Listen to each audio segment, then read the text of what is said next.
दोस्तों नमस्कार। दोस्तों, क्या आप महीना में 20,000 रुपया कमाते हैं, लेकिन अगली सैलरी आते आते आपके सारे पैसे खर्च हो जाते हैं और फिर आपको किसी से कर्ज लेना पड़ता है?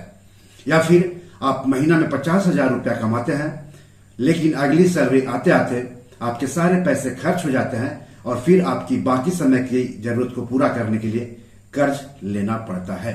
तो ये एपिसोड आपके लिए है। दोस्तों, बहुत सारे लोगों की एक सामान्य सी समस्या होती है, वह है उनकी सैलरी महीना खत्म होते होते खत्म हो जाना और फिर उन्हें अगली सैलरी मिलने तक कर्ज लेकर काम चलाना। तो क्या आप भी ऐसी समस्या से गुजर रहे हैं? तो इस एपिसोड को आखिर तक देखिए। लेकिन सबसे पहले मैं आप सबसे गुजारिश करता हूं कि चैनल के लिए नए हैं तो सब्सक्राइब कर लीजिए जल्दी से, वीडियो को ज्यादा से ज्यादा शेयर कीजिए ताकि ज्यादा से ज्यादा लोगों तक जानकारी पहुंचे। हो सकता है आपके एक शेयर से आपके अपनों का फायदा हो जाए। ये एपिसोड आपके फायदे के लिए है। तो चलिए आगे बढ़ते हैं। दोस्तों, आप 50, 30, 20 नियम अपनाकर अपने खर्च को बेहतर तरीके से मैनेज कर सकते हैं। इससे न केवल आप अपने खर्च को मैनेज कर पाएंगे, बल्कि भविष्य में जरूरी काम के लिए पैसा भी बचा पाएंगे और उस बचाए गए पैसे से और ज्यादा पैसा भी बना पाएंगे। यानी आपको कर्ज नहीं लेना पड़ेगा अगर आप 50, 30, 20 नियम अपनाकर अपना खर्च मैनेज करते हैं तब।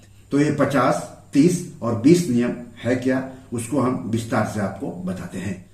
तो 50, 30 और 20 नियम का मतलब है कि आपको जितना पैसा मिलता है महीने में, उसका 50% अपनी जरूरत पर खर्च करें, 30% अपनी चाहत पर खर्च करें और 20% बचत पर खर्च करें।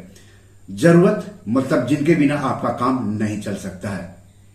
चाहत मतलब जो आपके शौक से जुड़ा हुआ है। अगर आप उस पर पैसा नहीं खर्च करेंगे तो भी आपकी जिंदगी बड़ी आसानी से चल सकती है।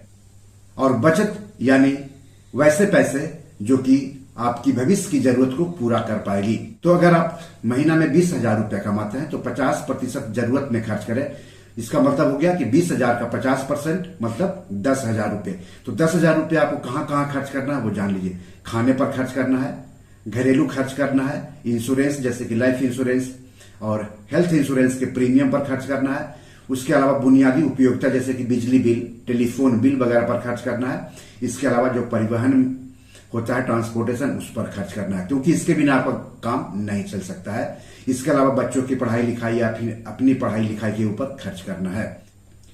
तो 30% चाहत पर खर्च करना है। यानी अगर आपकी सैलरी 20,000 रुपया है तो उसका 30% 6,000 रुपया हुआ। तो ये जो 6,000 रुपया है उसको आपको यात्रा वगैरह पर खर्च करना है, सैर सपाटा या फिर मनोरंजन, सिनेमा देखने जाना हो या फिर मजा मस्ती, वीकेंड पर रेस्टोरेंट वगैरह में खाना खाना, इन सब चीजों पर आप खर्च कर सकते हैं। लेकिन अगर आप चाहें तो इन कामों पर पैसे नहीं भी खर्च करेंगे तो आपका काम चल जाएगा। यानी आप 30% को बचा करके या तो जरूरत में उसे इस्तेमाल करें या फिर बचत में इस्तेमाल करें। और 20% बचत का मतलब हो गया कि आप जितनी आपको सैलरी मिलती है, जितना पैसा कमाते हैं, उसका 20% इमरजेंसी फंड बनाने में खर्च करें, कर्ज का भुगतान करने में खर्च करें, इन्वेस्टमेंट में खर्च करें, रिटायरमेंट फंड बनाने में खर्च करें। तो अगर आपकी सैलरी 20,000 रुपये महीना है तो 20,000 का 20% यानी 4,000 रुपये आप बचत करने में बचाएं। यानी 4,000 रुपये आप बचत में बचाएं और उसका इस्तेमाल आप इमरजेंसी फंड बनाने में, कर्ज का भुगतान करने में, निवेश करने में, रिटायरमेंट फंड बनाने जैसे कामों पर करें। अगर आप महीना में 50,000 रुपये कमाते हैं तो उसका 50% जरूरत पर खर्च करना है आपको। तो 50,000 का 50% यानी 25,000 रुपये आप खाना खाने पर, घरेलू खर्च में, इंश्योरेंस, बुनियादी उपयोगिता जैसे बिजली बिल, टेलीफोन बिल, परिवहन, एजुकेशन वगैरह में खर्च करें। 30% चाहत पूरी करने में खर्च करें। यानी 50,000 का 30% यानी 15,000 रुपये आप यात्रा करने में, सैर सपाटा करने में, अपने फैशन से जुड़ी शौक को पूरे करने में, मनोरंजन करने में, मजा मस्ती करने में, वीकेंड पर रेस्टोरेंट वगैरह में खाना खाने पर खर्च करें। और 20% बचत में खर्च करें। यानी 50,000 का 20% यानी 10,000 रुपये आप बचा लें और उसका इस्तेमाल आप इमरजेंसी फंड बनाने में, कर्ज का भुगतान करने में, निवेश करने में, रिटायरमेंट फंड बनाने वगैरह में करें। अगर आप 10,000 रुपये कमाते हैं हर महीने तो उसका 50% जरूरत पर खर्च करें। यानी 5,000 रुपये आप खाना खाने में, घरेलू खर्च में, इंश्योरेंस की प्रीमियम चुकाने में, बुनियादी उपयोगिता जैसे कि बिजली बिल और टेलीफोन बिल पर खर्च करें और परिवहन पर खर्च करें और एजुकेशन में खर्च करें। 30% चाहत पर, यानी 10,000 का 30% यानी 3,000 रुपये यात्रा करने में, सैर सपाटा करने में, फैशन से जुड़े अपने शौक को पूरे करने में, मनोरंजन करने में, मजा मस्ती करने में, वीकेंड पर रेस्टोरेंट वगैरह में खाना खाने पर खर्च करें। और 20% पैसे आप बचा लें, यानी 10,000 का 20% यानी 2,000 रुपये आप बचा लें और इमरजेंसी फंड बनाए, उससे कर्ज का भुगतान करें, निवेश करें, रिटायरमेंट फंड बनाएं। बहुत सारे लोगों का कहना है कि पैसे बचते ही नहीं है, तो इसका सबसे सरल उपाय कि जैसे ही आपके हाथ में पैसा है तो आप बजट बना लें, यानी 50% जो पैसे हैं वो जरूरत पूरी करने पर अलग से रख लें, 30% जो आपके पैसे हैं वो चाहत पूरी करने पर अलग से रख लें और 20% जो आपके पैसे हैं उसको बचत करने में अलग से रख लें, तो आपके लिए काम आसान हो जाएगा। ऐसे में क्या होगा कि खर्च आप बेहतर तरीके से मैनेज कर पाएंगे। जो फालतू खर्च करते हैं उस पर रोक लगेगी और जो जरूरी काम पर आपको खर्च करना है, जरूरी काम पर आप पैसे खर्च कर पाएंगे। खर्च मैनेज करने का एक और नियम है अनियोजित खरीदारी का 1% नियम। अगर कोई सामान आपकी सालाना आमदनी की 1% कीमत के बराबर है या मासिक आमदनी की 1% कीमत के बराबर है तो 3 दिनों तक इंतजार करें। 3 दिनों तक इंतजार करने के बाद भी अगर आपको लगा कि वह सामान आपके लिए जरूरी है तभी खरीदें। तो इस नियम से आप क्या पता कर सकते हैं? आप इस दौरान पता कर सकते हैं कि वह सामान वास्तव में आपकी जरूरत या चाहत को पूरी करता है या नहीं करता है।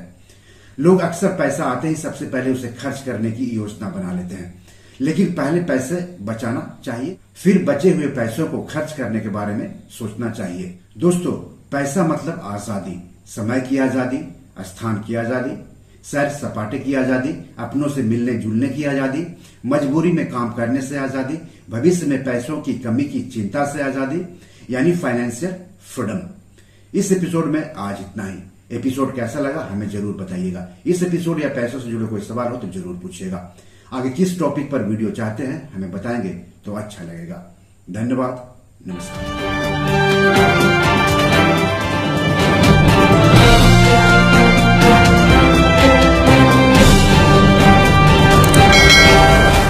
दोस्तों, ये मेरी 7 किताब है जो कि amazon.com पर पब्लिश है। आप इसे डाउनलोड करके पढ़ सकते हैं।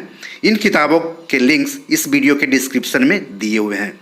इन 7 किताबों में से 5 किताब मनी मैनेजमेंट पर है, यानी पैसा निवेश करके अधिक पैसा कैसे कमाएं पर आधारित है।